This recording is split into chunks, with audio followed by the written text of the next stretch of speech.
This video is going to cover some general financial aid information and frequently asked questions for incoming freshman students. First of all, the FAFSA process. The FAFSA process for the fall 20, the spring 21 school year was made available. That application was made available on October 1st of 2019. So some of you may have already completed it and already gone through this entire process. Some of you may still be working on that application, and that's fine. After you submit your FAFSA application to SWOSU, you will have to also fill out a student data form. This data form is specific to SWOSU, and it asks about your demographic information, and it also asks about some additional scholarships or outside awards that you may be bringing to SWOSU with you as well. This form is available through your GoSWOSU or your single sign-on account. When you get in there, there's several applications. eTrieve is one of those applications. When you open that up, you'll be able to submit that student data form in there, and it goes directly to the financial aid office for processing. Again, just for a reminder, all of your information on the 2021 FAFSA application are based on the 2018 tax year.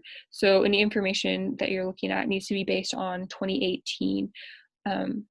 If you use the data retrieval tool to complete your FAFSA, when you are in the FAFSA, that data is going to be masked. So it will tell you, it'll verify that it received that data, that it had successfully retrieved it from the IRS, but it will be masked in the form. So you will not actually be able to see the numbers or whatever it has pulled in, but it will give you a verification that it's there. The screening questions within FAFSA to determine your eligibility for the data retrieval tool are really important. There's a couple of instances or situations that may not allow you to use the data retrieval tool, so make sure you go through those screening questions carefully and determine whether or not you'll be able to use that tool. Once you do complete your FAFSA and your data form, SWOSU will begin processing all of that. They will load that into the system, and then they will start communicating with you. They will only communicate with students through their SWOSU student email, so that's why it's important to start checking that on a regular basis. So if there's any updates or any information that they need from you, they'll reach out to you via email, and then they'll also post updates in self-service, so you can log in and see if things have changed, if there's information or additional documents that they may need from you. You're able to keep up with that on your side of self-service as well. The Oklahoma Tuition Aid Grant is an aid grant available in Oklahoma for Oklahoma residents.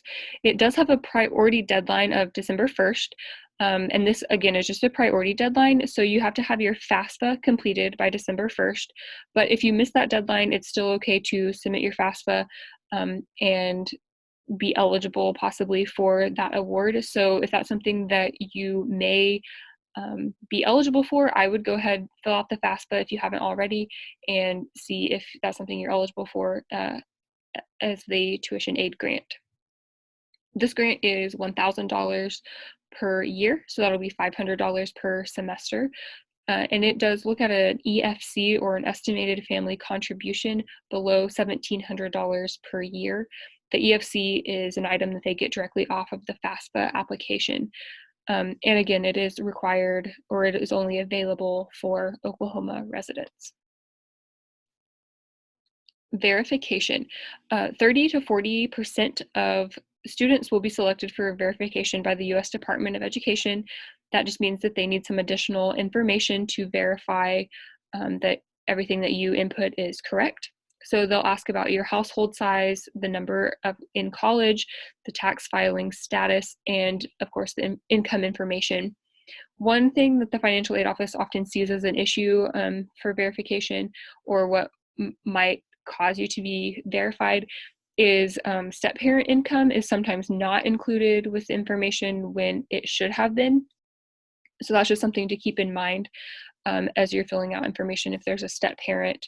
And if you have a question about that, you can call the financial aid office, but most of the time their information does need to be included, and it was actually left out initially.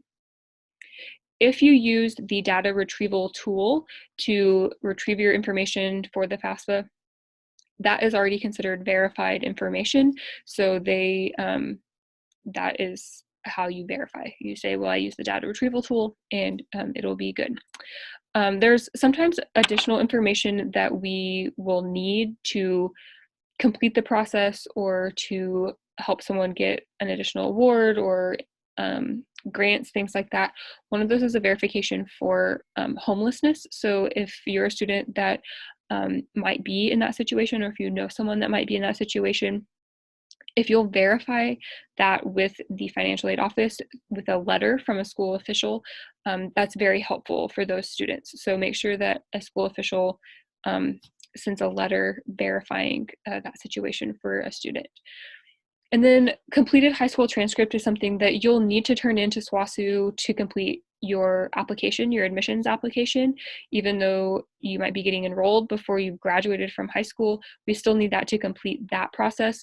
But financial aid also needs it to complete their process. To complete your financial aid and actually award you financial aid, we need a completed high school transcript with a graduation date on it. And that can come from your school counselor or another school official. Just work with them and be communicating with them, letting them know that SWOSU is going to need that after graduation.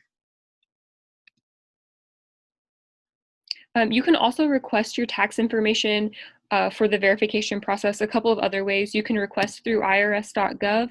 You can get a tax return from your tax preparer. In previous years, that has not been eligible for a verification, but now the Department of Ed is saying yes, that they will take a tax return. And then you can also request an IRS transcript or a non-tax filer form with the 4506T form. And just briefly, there's a screenshot of that. You can Google this. You can find it on the web through the IRS website or several other places, or from the Student Financial Services webpage on the SWOSU website. This is a link in your orientation module, or you can go to the SWOSU website directly and then just type in Student Financial Services.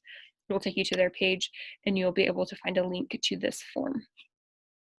And then here is the tax return, and there's a couple of highlighted areas that we put on here for the FAFSA. So it just quickly circles those and tells you what line they may be on the FAFSA.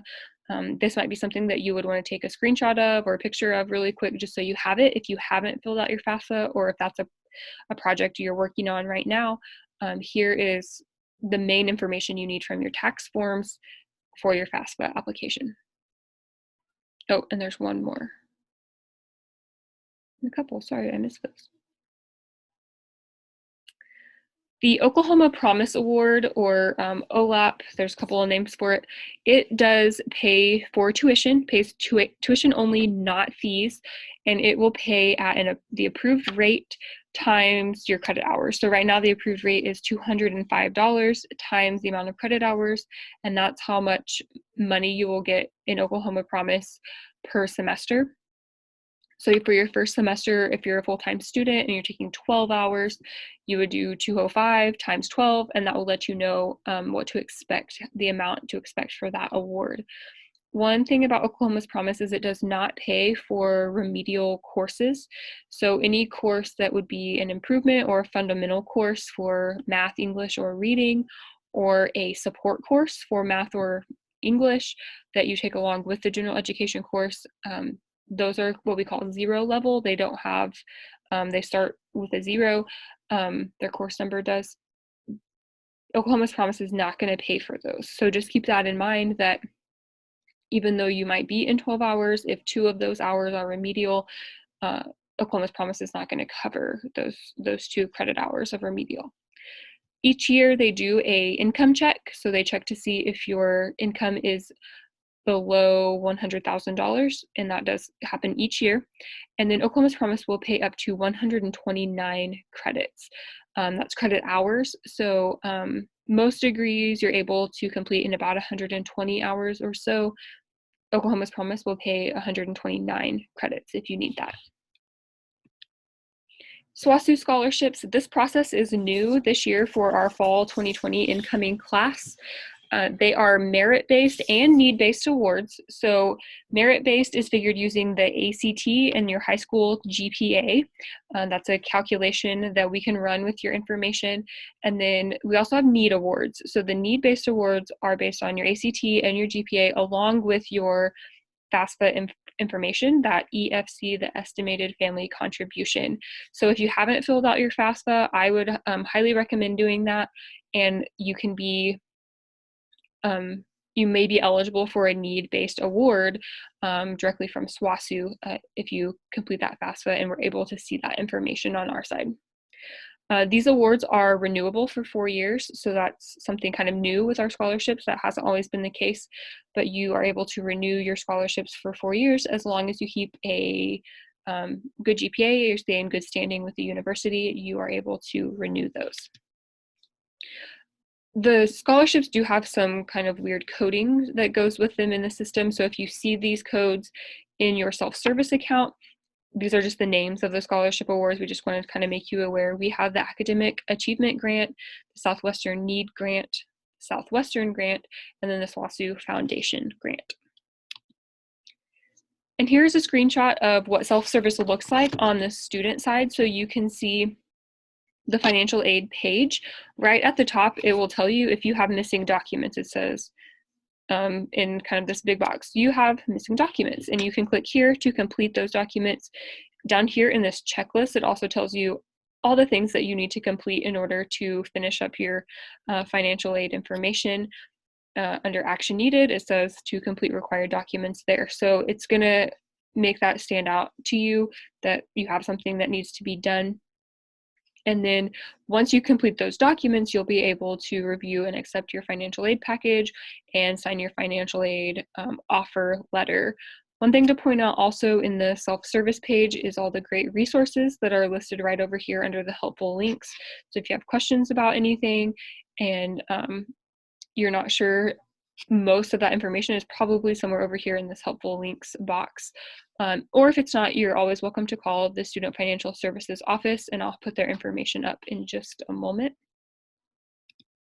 So here's that information. If you do have questions, feel free to ask. Financial aid is a big process and a big undertaking when starting college, so don't be afraid to ask questions. The Student Financial Services office is open Monday through Friday, 8 to 5, and their number is there on the screen. Also, be sure to watch the additional videos that are within your orientation module. They are really great at showing you just exactly how to submit and access financial aid information within self-service. So it takes this video kind of one step further and goes through self-service more with you. So I highly recommend those. And again, if you do have questions, please feel free to reach out to the Student Financial Services office.